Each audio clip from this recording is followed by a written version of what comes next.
반갑습니다. 고신대 신학과 우병훈 교수입니다. 헤르만 바빙크의 개혁파 윤리학에 대해서 여러분들과 함께 나눠보고자 합니다. 오늘 강의할 내용은 개혁신학과 윤리학에 대해서 제가 좀 설명을 드린 다음에 바빙크의 개혁파 윤리학의 특징을 설명하고 또 개혁파 윤리학의 내용을 여러분들에게 말씀드리겠습니다. 그리고 결론적으로 바빙크를 통해서 어떻게 개혁파 윤리학이 발전할 수 있는지에 대해서 여러분들과 함께 나누고자 합니다. 먼저 개혁신학과 윤리학입니다. 개혁신학은 늘 윤리학을 중요하게 생각했습니다. 저는 교의학 교수지만, 다시 말해서 조직신학 교수지만 윤리학에 대해서 두 권의 책을 쓰는데요. 첫째는 기독교 교리와 윤리라는 책을 다른 교수님들과 함께 공저하였고, 또 두 번째 책은 기독교 윤리학이라는 책인데 제가 혼자 낸 단행본이 되겠습니다. 이 두 책에서 저는 교리와 윤리가 얼마나 밀접하게 관련이 있는지, 그리고 개혁신학이 어떻게 오늘날에도 윤리적으로 굉장히 의미가 있는지에 대해서 설명을 하고자 했습니다. 바빙크도 마찬가지였습니다. 바빙크는 개혁파 윤리학이라는 책을 비록 주관은 못했지만 일평생 동안 계속해서 써내려갔던 것을 알 수가 있습니다. 그는 우리에게 교의학자로 알려져 있죠. 그렇지만 개혁파 윤리학이라는 작품을 통해 가지고 윤리학이 얼마나 개혁파 신학에서 중요한지에 대해서 충분히 말을 했던 것입니다. 헤르만 바빙크는 1854년에 태어나서 1921년에 세상을 떠났습니다. 그래서 올해가 헤르만 바빙크 사후 100주년이 되는 해이죠. 그래서 여러 가지 행사들이 많이 진행되고 있는데요. 바빙크는 교의학자로서, 다시 말해서 조직신학자로서 우리들에게 알려져 있습니다. 깜번 신학교에서 1883년부터 1901년까지 교의학을 가르쳤습니다. 여러분, 이 교의학이란 것은 기독교 신앙의 중요한 주제들을 아주 조직적으로 다루는 것을 교의학이라고 합니다. 그리고 그 이후에 1902년부터 가이퍼의 후임으로 1921년까지 암스테르담 자유대학교에서 교의학을 바빙크는 가르쳤습니다. 그리고 1895년에 개혁교의학 제1권을 주관하여서 2권, 3권, 4권을 주관하게 되었죠. 이 모든 개혁교의학의 내용들이 박태영 교수님에 의해서 부흥과 개혁사에서 주관이 되었습니다. 그 이후로 지금까지 바빙크 연구가 아주 활발하게 이루어지고 있죠. 우리나라뿐만 아니라 지금 세계적으로 바빙크 연구가 많이 진행되고 있습니다. 특별히 영미권의 여러 학자들이 바빙크를 연구하고 있는데 네덜란드, 또 미국, 캐나다, 또 호주, 그 다음에 영국 등등 여러 지역에서 바빙크가 지금 아주 활발하게 연구되고 있어요. 이런 것들을 보면은 참 바빙크가 대단한 학자구나 하는 것을 알 수 있습니다. 근데 아주 한 가지 흥미로운 것은 바빙크가 이 신학, 그리고 철학, 문화, 심리학, 교육학 등에 대해서 여러 연구를 수행했을 뿐만 아니라 윤리학에 대해서 계속해서 연구를 했다는 사실입니다. 그는 윤리학에 지속적인 관심을 가졌는데요. 1880년에 레이든 대학에서 박사학위 논문을 내게 되는데 그 박사학위 논문의 내용이 윤리학이었습니다. 아주 좀 흥미롭지 않습니까, 여러분? 울리 지빙글리의 윤리학이라는 박사 논문을 이제 내게 되는 것인데, 이 논문에서 바빙크는 신앙과 윤리가 또 어떻게 연결되는지, 그리고 기독교 교리와 윤리가 어떻게 밀접한 관련이 있는지, 그리고 개인윤리와 사회윤리가 이 지빙글리의 신학에서 어떻게 통합적으로 드러나는지를 아주 잘 연구하였습니다. 그 외에도 바빙크는 일평생 동안 윤리학에 대해서 지속적으로 관심을 기울이면서 중요한 작품들을 남긴 것을 알 수가 있습니다. 그렇다면 여러분, 이 바빙크가 남긴 개혁파 윤리학은 어떤 특징이 있을까요? 일단 좀 여러분들과 함께 나누고 싶은 내용은, 개혁파 윤리학은 제가 아까 말씀드린 것처럼 바빙크가 직접 출간한 책은 아닙니다. 무슨 말이냐 하니까 바빙크가 윤리학을 학교에서 계속 가르치면서 계속 수기로 이제 이 작품을 출간하기 위해서 노트를 계속 남겼습니다. 그런데 이 노트를 완성하지 못하고 바빙크가 이제 세상을 떠나게 되거든요. 그래서 바빙크의 이 수기로 남아있는 이 노트와 또 학생들의 노트들을 비교해 가지고 이제 낸 책이 이 바빙크의 개혁파 윤리학이 되겠습니다. 우리나라에서는 영어로 출간된 책을 이제 한글로 번역한 것인데, 이미 네덜란드에서는 그 전체 내용이 다 네덜란드어로 나와 있고, 또 영어로는 1권이 출간되었고, 또 11월에 조만간 이제 2권이 지금 출간될 예정이 있습니다. 그리고 우리나라 말로는 그 영어판 1권에 이제 한글본이 번역이 된 것이죠. 아무튼 여러분, 비록 바빙크가 직접 주관을 하지 못했지만 이 작품은 굉장히 중요한 작품입니다. 왜 그런가 하면 이 바빙크 개혁파 윤리학이 가지고 있는 중요한 특징 때문에 그런데요. 그것을 여러분들과 함께 나누고자 합니다. 실제로 바빙크의 개혁파 윤리학은요, 이 개혁교의학에 나타난 방법론을 사용합니다.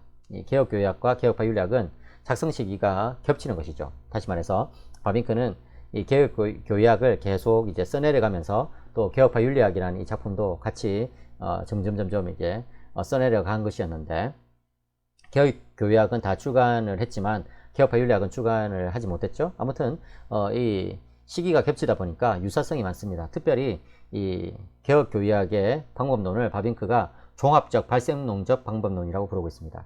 이 영어로 synthetic method 또는 synthetic genetic method라고 하는데요. 이 종합적 발생론적 방법론은 뭐냐면은 교의가 발생한 과정을 순서적으로 쭉 다루면서도 마지막에는 그 종합적으로 자신의 의견을 제시하는 것을 이 종합적 발생론적 방법론이라고 말합니다. 예를 들어서 교회론을 이제 살펴보면은 바빙크가 개혁교의학에서 교회론을 다룰 때에 일반 계시적인 측면에서 이 교회론을 먼저 시작합니다.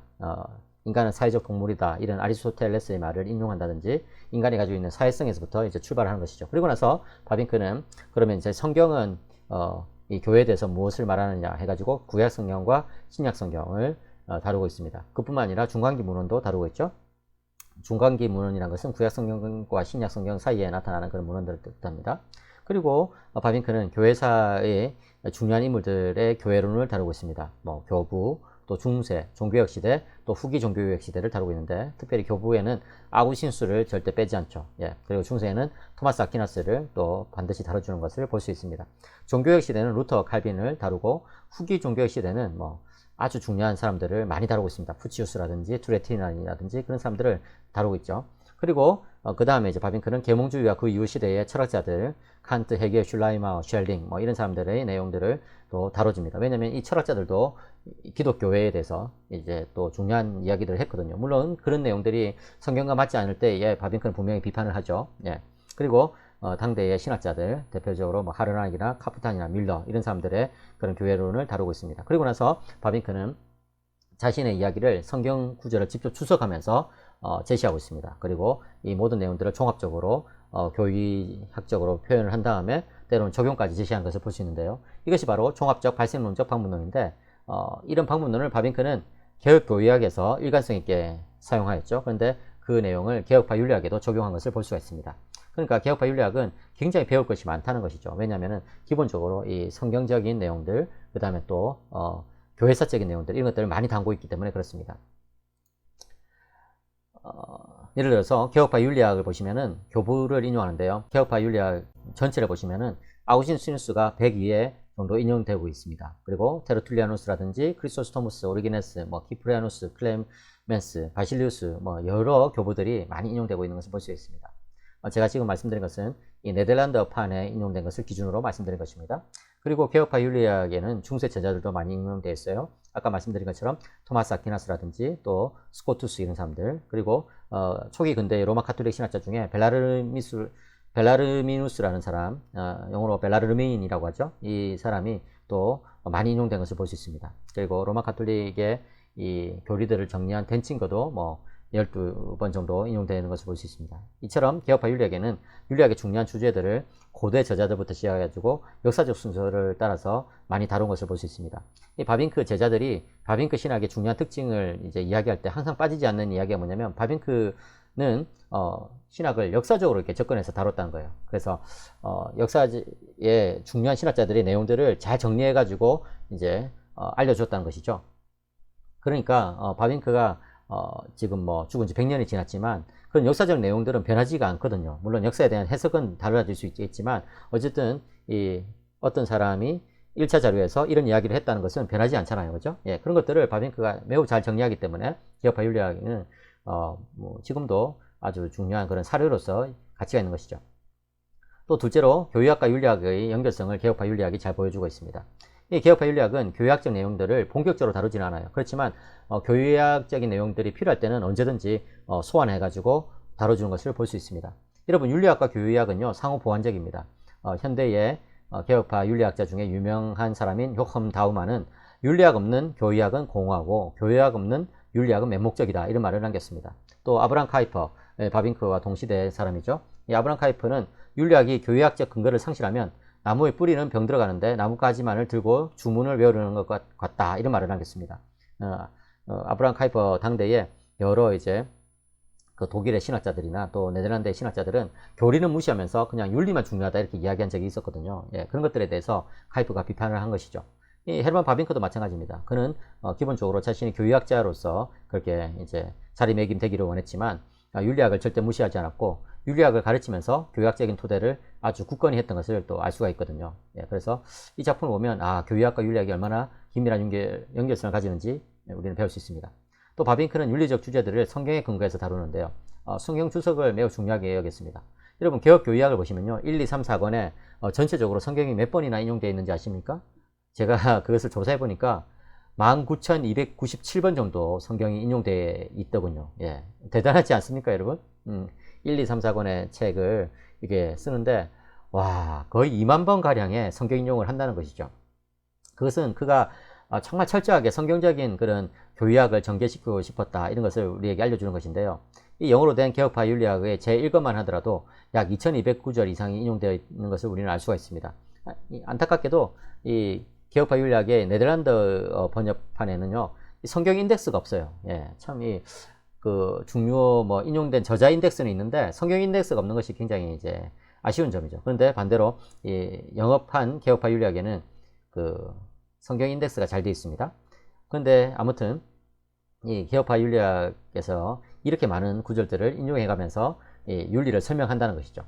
그런데 개혁교의학에서는요 바빙크가 성경을 인용할 때에 그냥 몇 장 몇 절 이렇게 가로 안에 넣어 가지고 인용할 경우들이 많습니다. 근데 개혁파 윤리학에서는 길게 인용하면서 성경 구절들을 많이 써주고 있는 것이 특징입니다. 네, 그런 것들을 보면은 이제 개혁 교의학을 통해서도 우리가 바빙크의 주석을 배울 수 있지만 이 개혁파 윤리학을 통해서도 바빙크의 주석을 또 잘 배울 수 있다 이런 것을 우리는 알 수 있는데 특별히 이 영어파 개혁파 윤리학 번역의 제1권을 기준으로 보자면 바빙크는 바울 서신서에서 709절 이상을 인용한 것을 알 수가 있습니다. 예. 성경 인용의 전체 30%가 넘는 비율인데요. 그것은 무엇을 뜻할까요? 예, 바빙크는 개혁파 윤리학을 전개하면서 이 바울의 제시했던 그런 윤리적인 가르침을 이제 자기가 가져오기를 원했다는 것을 우리는 알 수가 있는 것이죠. 예, 그런 것을 보면은 참 바빙크가 얼마나 성경에 정통했고 또 특별히 바울 신학에 근거해 가지고 개혁파 윤리학을 전개하고자 했는지를 우리가 알 수 있습니다.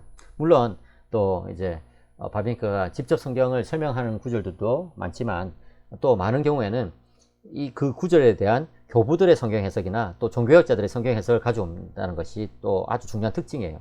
그래서 이 개혁파 윤리학을 보면 참 많은 주석들이 다뤄지고 있는데 바빙크 당대의 그런 현대적 주석뿐만 아니라 고대 주석들이 많이 소개되고 있는 것을 볼 수가 있습니다. 그런 것을 보면 바빙크는 성경을 주석할 때에 아주 성경 해석의 어떤 전통을 따라서 그러니까 역사적 성경 해석을 따라서 성경을 해석하고자 했다 이런 것을 우리는 알 수 있는 것이죠. 또 넷째로 바빙크는 이 철학적 윤리를 신학적 윤리와 깊게 접목시킨 것을 알 수가 있습니다. 사실은 여러분 이 개혁교의학에서도 철학을 이제 많이 인용하거든요. 칸트, 헤겔, 슐라이마어, 쉘링, 피테 이런 사람들 굉장히 많이 인용합니다. 그런데 개혁파 윤리학에서도 마찬가지로 이 철학자들을 많이 인용합니다. 특별히 바빙크는 아리스토텔레스의 그 니코마코스 윤리학을 아주 중요한 작품으로 여기고 있어요. 철학적 윤리학 중에서 제일 탁월한 작품으로 아리스토텔레스의 니코마코스 윤리학을 뽑고 있거든요. 예, 그리고 본인이 직접 이제 인용을 21번 정도 인용을 하는데 어쨌든 바빙크는 그 외에도 소크라테스, 플라톤, 첼러의 어떤 그 고대 그리스 철학사 그 다음에 칸트, 슐라이마어, 피테, 쇼펜하우어, 헤겔, 쉘링 등 여러 철학자들을 이제 인용하는 것이죠. 그러니까 고대와 또 중세와 또 근대 여러 철학자들을 인용하면서 윤리학을 저술했다는 것을 우리는 알 수가 있습니다. 제가 다 말씀드릴 수는 없어요. 키케로, 세네카 굉장히 많죠. 네. 특별히 깜번에서 가르치는 동안에 철학적 윤리학에 대한 관심이 증대된 것을 알 수가 있습니다. 그래서 바빙크는 이 개혁파 윤리학을 왜 출간하지 못했을까? 바빙크가 이제 남긴 이 작품을 보면은 거의 완성도가 높기 때문에 그냥 출간해도 될 정도로 이제 생각될 수 있는데 왜 그가 이제 마무리 짓고 출간하지 못했을까? 여러 학자들이 이제 추정하는 것 중에 하나가 뭐냐면은 이 철학적 윤리학에 대한 관심도가 높아졌는데 그것을 미처 다 반영하지 못해가지고 아쉬워가지고 이것을 출간하지 못하고 이제 묵혀두고 있다가 그냥 세상을 떠났다는 것이죠. 예, 그만큼 바빙크는 개혁파 윤리학을 쓰면서 철학과 개수에서 대화하고자 했던 것을 알 수가 있습니다. 다섯째로 17세기 개혁파 정통주의 신학과 청교도 신학을 많이 인용하는 것이 이 개혁파 윤리학의 특징입니다. 이것은요, 현대의 개혁주의권에서 나온 윤리학 서적들 중에서 바빙크의 윤리학이 가지고 있는 독특한 특징이라고 볼 수 있어요. 네.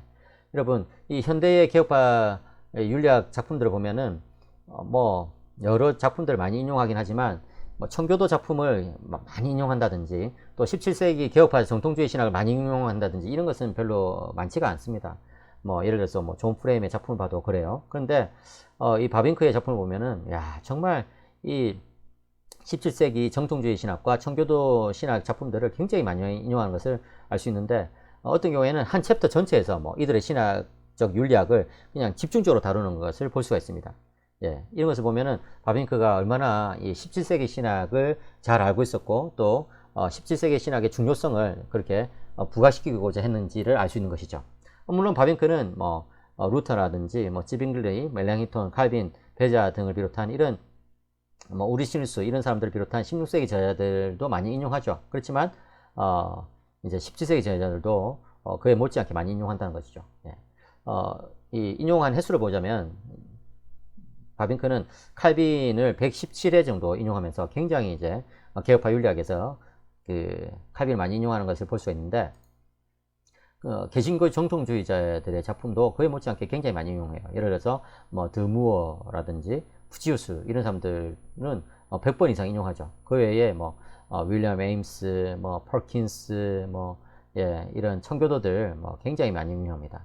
예, 그래서 제가 다 나열할 수는 없지만 이런 많은 이 17세기 개혁파 정통주의자들을 이제 인용을 하는 것입니다. 초기 근대의 이 개혁파 정통주의자들의 작품이 왜 중요하냐 했을 때 종교개혁 신학을 체계화시킨 것이 그들이거든요. 예, 그래가지고 이런 어떤 성도들의 삶에 대해서 논할 때도 이 개신교 정통주의자들, 이 17세기의 개혁파 신학자들이 굉장히 자세하게 이런 것들을 다룬 것을 알 수가 있습니다. 물론 루터나 칼빈이 그리스도의 삶에 대해서 분명히 많은 이야기를 했죠. 그렇지만 그들보다 훨씬 더 체계적으로 그런 것들을 이제 윤리학적으로 정리한 것을 우리는 볼 수 있는데 이 바빙크가 그것을 알았다는 것이죠. 예, 그래서 푸치우스라든지 드무어라든지 이런 사람들의 작품에서 그런 것들을 많이 인용을 하고 있습니다.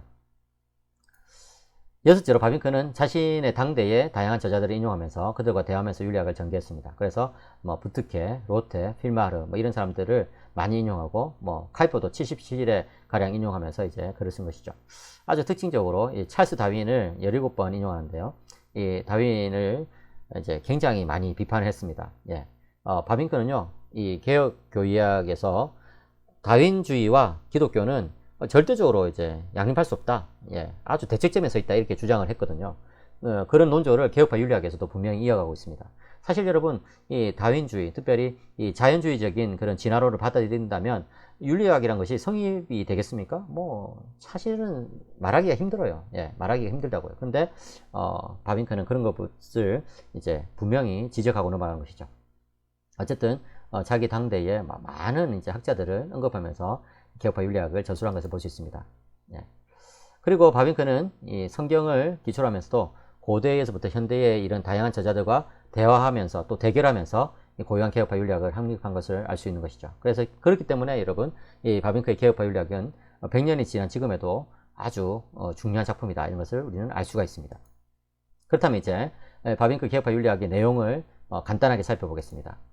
바빙크에 따르면 윤리학이란 활동하시는 예수 그리스도의 은혜에 대한 학문적 묘사, 즉 한 사람의 삶의 형식 속에서 나타나는 그리스도의 신적 생명의 내용에 대한 학문적 묘사라고 말하고 있습니다.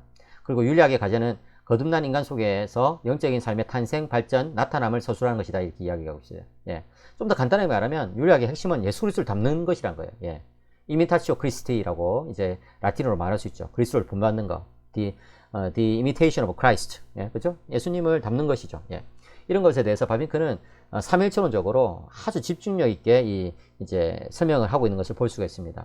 그러니까 바빙크 윤리학은 기독론적인 특징을 지니면서도 특별히 이 삼일체 하나님의 어떤 그 은혜의 사역 이런 것들을 강조하는 것을 볼 수가 있거든요. 그래서 바빙크의 개혁파 윤리학은 기독론적이고 그리스도를 담는 것을 강조했으니까 또 삼일체적이고 또 아주 은혜 중심적이다 이런 어떤 그 특징이 있는 것을 우리는 알 수가 있습니다. 그래서 그런 것을 우리가 개혁파 윤리학을 읽으면서 구체적인 강론에서 배울 수 있다는 것이죠. 개혁파 윤리학은 인간의 삶을 세 가지로 다루는데요. 회심 이전의 인간, 회심한 인간, 회심 이후의 인간 이렇게 세 가지로 다루고 있습니다. 특별히 이 영어판 번역은 네덜란드판보다 더 세분해서 다루고 있기 때문에 영어판을 번역한 우리 한글판에 또 장점이 그런 것이 있다고 볼 수 있겠죠. 일부에서는 회심 이전의 인간을 다루는데요. 인간의 본질 이렇게 해가지고 이제 쭉 다루고 특별히 하나님의 형상에 대해서 강조를 많이 합니다. 그래서 바빙크의 이 개혁파 윤리학은 다른 말로 말하면은 이제 죄에 빠진 인간이 은혜로 회복되어 가지고 예수 그리스도를 닮아가는, 다시 말해서 하나님의 형상을 회복하는 그 과정, 이것을 기술하고 있다 이렇게 말할 수 있습니다. 그리고 2장에서는 죄 권세 아래 있는 인간 이렇게 해가지고 이제 죄에 대해서 쭉 설명하고 있죠. 그죠? 예, 바빙크는 죄를 모르면 아무것도 모르는 것이다 이런 말을 남겼거든요. 그죠? 그래서 이 죄에 대해서 아주 자세히 윤리학에서 설명하고 있는 것을 볼 수 있습니다. 그리고 이제 3장 죄의 상태에 있는 인간의 도덕적 본성에 대해서 이제 다루는데 특별히 양심의 문제, 법의 문제, 심리적 정의의 문제 이런 것들을 다루고 있는 것을 볼 수 있는데 굉장히 참 재밌어요. 여러분들이 특별히 양심과 법에 대한 이런 부분을 읽어보시면 야, 바빙크의 윤리학이 가지고 있는 그 어떤 철학적인 기초, 예, 그 다음에 또 신학적인 그 탄탄함 이런 것들을 느낄 수 있을 것입니다. 그 다음 2부에는요 회심한 인간을 다루는데 제1장은 영적 삶의 본질, 기원, 예, 이런 것들을 다루면서 이제 또 교회사를 쭉 훑어요. 예. 그 다음에 영적 삶의 형식, 발전인 걸 다루고요. 예, 그 다음에 이제 보증과 인침, 또 영적 삶의 질병과 그 원인, 그것에 대한 회복, 예, 그 다음에 영적 삶의 완성인 죽음에 대한 묵상 이런 것들을 다루고 있는데 굉장히 은혜롭게 다루고 있는 것을 볼 수가 있습니다. 예. 그 다음에 이제 3부는 회심 이후의 인간에 대해서 다루는데 성화에 대한 개관을 다루면서 이제 의무론 이런 것들을 다루죠. 그죠? 그리고 뭐 아디아프라의 문제, 의무 간의 충돌 이런 것들이 굉장히 윤리학에서 중요한 문제이지 않겠습니까? 예, 대표적으로 여러분들이 많이 들어본 것처럼 뭐 나치 독일 지하에서 이제 게시타포 와가지고 이제 유대인이 어디 있는지 알려달라고 했을 때 이제 이 집주인은 유대인이 어디 있는지를 알려줘야 되느냐 아니면 말아야 되느냐, 그죠? 의무 간의 충돌이죠. 진실을 말해야 되는 의무와 생명을 지켜야 되는 의무, 이것이 이제 충돌을 하거든요. 예, 그럴 때 어떻게 되느냐, 뭐 이런 논의들이 이제 윤리학에서 많이 제치되는데 그런 것들을 이제 바빙크가 다뤄주고 있는 것이죠. 그 다음에 제2장에서는 하나님에 대한 의무 이렇게 해가지고 10계명에 1, 2, 3, 4계명을 다루고 이제 3장은 자신에 대한 의무 이렇게 해가지고 7계명부터 9계명을 다루고 또 이제 제4장은 이웃에 대한 의무라고 해가지고 6, 7, 8, 9, 10계명을 이렇게 쭉 다루는 것이죠. 예. 그런 것을 보면은 바빙크 윤리학에서 이 10계명이 굉장히 중요한 위치를 차지하고 있었구나 하는 것을 우리는 알 수가 있습니다. 그리고 이제 제4부는 삶의 관계에 대해서 다루는데 이제 제1장은 가족, 제2장 사회, 제3장은 예술과 학문, 제4장 국가, 5장은 교회, 6장은 인간과 하나님의 영역 이렇게 해서 다루는데 안타깝게도 이 가족에 대해서 쭉 다루다가 이제 남성과 여성의 문제 저기까지 다루다가 이제 중단이 되는 것이죠. 예. 이 바빙크의 이 작품이 미완성이라고 말씀드렸지 않습니까? 그래서 이제 중단이 되는 것이 참 안타까운데, 어쨌든 그런데 그럼에도 불구하고 바빙크가 남긴 여러 작품들 통해서, 이제 이런 뭐 사회에 대한 문제, 예술과 학문에 대한 어떤 그런 주제들, 국가론, 뭐 교회론, 뭐 이런 여러 가지 삶의 영역에 대한 그런 주제들을 우리는 살펴볼 수는 있습니다. 그래서, 유추해 볼 수 있는데 바빙크가 직접 이런 것들을 썼더라면 참 좋았을 건데 하는 그런 아쉬움은 있죠. 네. 아무튼 이런 식으로 바빙크의 개혁파 윤리학은 1, 2, 3, 4부 이렇게 진행됩니다. 그래서 이 모든 것을 통해서 바빙크가 말하고 싶은 것은 이제 하나님의 은혜로 말미암아서 이제 인간이 회복돼 가지고 하나님의 형상을 다시 회복할 수 있다. 예, 예수 그리스도를 닮아갈 수 있다. 이런 것을 이제 말하는 것이죠. 이제 결론을 맺겠습니다. 바빙크를 통해서 개혁파 윤리학이 어떻게 도약될 수 있는가 하는 것이죠. 바빙크의 개혁파 윤리학은 100년이 지난 지금에도 깊이 연구될 가치가 있다고 저는 생각합니다. 바빙크는 이때까지 주로 뭐 교육학이나 심리학 분야, 그리고 특별히 이 교의학을 통해서 우리에게 신학적으로 많은 영향을 주었죠. 그죠? 참 개혁 신학이 바빙크로 말미암아서 굉장히 풍성하다는 것을 이제 우리는 깨닫게 된 것이죠. 예. 근데 이제 바빙크의 개혁파 윤리학이 부흥과 개혁사에서 출간됨으로 인해 가지고 참 이제 개혁파 윤리학은 또 다른 자양분을 얻게 된 것을 우리는 알 수가 있습니다. 네. 참 박문재 박사님께서 이제 번역을 잘 하셔가지고 참 읽기도 굉장히 수월하게 돼 있어요. 그리고 편집도 잘 돼 있는데 한 가지 여러분들에게 좀 주의를 드리고 싶은 것은 매 이제 챕터마다 이 바빙크의 요약이 나옵니다. 그 요약이 나오는데 영어판에는 그 요약 부분을 이탈릭체로 해가지고 이것은 바빙크의 글이 아니라 존 볼트의 요약이다 이런 것이 분명히 이제 드러나게 돼 있는데 안타깝게도 우리말 번역에는 그 부분이 이제 그렇게 분명하게 표시가 안 돼 있어요. 그래가지고 이게 바빙크의 글인지 아니면은 이게 존 볼트의 요약인지 헷갈릴 수가 있는데 어쨌든 각 챕터에 각 장에 이제 앞부분에 한 뭐 두세 페이지로 요약되어 있는 그런 글들은 바빙크의 것이 아니고 존 볼트의 것이다 이렇게 여러분들이 이해하시면 되겠습니다. 물론 존 볼트가 요약할 때 바빙크의 생각을 잘 요약했지만 때로는 바빙크가 하지 않은 이야기가 조금씩 들어가기도 합니다. 그래서 그 부분은 좀 주의해서 여러분들이 보시면 좋겠습니다. 그렇지만 그 존 볼트의 그런 요약들은 전체를 이해하는 데 있어서 굉장히 도움이 됩니다. 그래서 저는 여러분들이 이 책을 읽을 때에 이 존 볼트의 요약을 먼저 쭉 처음부터 끝까지 읽고 그 다음에 이제 앞부분부터 읽거나 아니면 이제 9장의 이 송하에 대한 부분부터 이제 읽으시면 좋겠다 그런 생각이 들어요. 그래서 여러분들이 앞에서부터 그냥 쭉 읽다 보면은 워낙 이제 많은 그 학자들 그 다음에 사상들을 소개하기 때문에 굉장히 어렵게 책이 느껴질 수 있어요. 그래서 존 볼트의 요약을 매 챕터마다 먼저 읽으시고 또 이제 처음부터 읽는 것도 좋지만 9장부터 이제 여러분들이 읽으신다면은 많은 도움이 될 거라고 저는 생각합니다. 네. 보다 좀 수월하게 읽는 방법을 제가 말씀드린 것이죠. 이 개혁파 교약이 바빙크의 이 개혁 교약을 무시할 수 없듯이 이제 개혁파 윤리학은 바빙크가 쓴 이 개혁파 윤리학을 이 책을 절대 무시할 수 없을 것입니다. 그래서 이 바빙크를 통해 가지고 우리 이 개혁파 윤리학이 굉장히 풍성한 자원을 공부하게 될 것이다. 저는 그렇게 믿어 의심치 않습니다. 그래서 여러분들이 이 책을 꼭 이제 구입하셔가지고 읽으시면서 많은 도움을 얻었으면 좋겠습니다. 정말 여러분 읽어보세요 한번.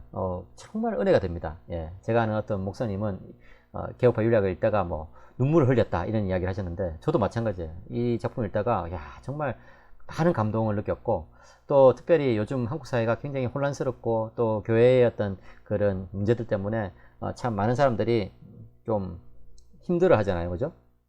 근데 이런 어떤 상황 속에서 우리가 바빙크의 개혁파 윤리학을 읽으면서 중심을 잘 잡아갈 수 있다고 제가 생각합니다. 그리고 이 개혁파 윤리학이 가지고 있는 그런 어떤 그 방대함을 우리가 다시금 깨달으면서 정말 우리의 신앙은 이렇게 삶 속에서도 구체적으로 실현되어야 되겠구나. 개인적인 영역뿐만 아니라 가정에서, 교회에서, 또 사회 속에서, 국가 속에서 이렇게 실현되어야 되겠구나 하는 것을 우리는 분명히 감을 잡을 수 있을 것입니다. 그래서 여러분들이 이 책을 읽으시면서 많은 도움을 얻으시기를 바랍니다. 네.